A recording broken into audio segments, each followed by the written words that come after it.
சொல்லி நன்மையை செய்தால் உலகம் உன்னிடம் மயங்கும்.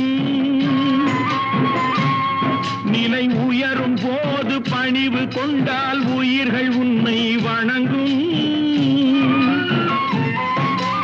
உண்மையை சொல்லி நன்மையை செய்தால் உலகம் உன்னிடம் மயங்கும். நிலை உயரும் போது பணிவு கொண்டால் உயிர்கள் உன்னை வணங்கும்.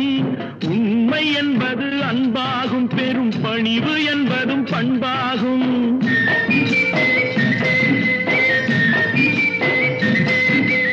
உண்மை என்பது அன்பாகும், பெரும் பணிவு என்பது பண்பாகும். இந்த 4 கட்டளை அறிந்த மனதில் எல்லா நன்மையும் உண்டாகும், எல்லா நன்மையும் உண்டாகும்.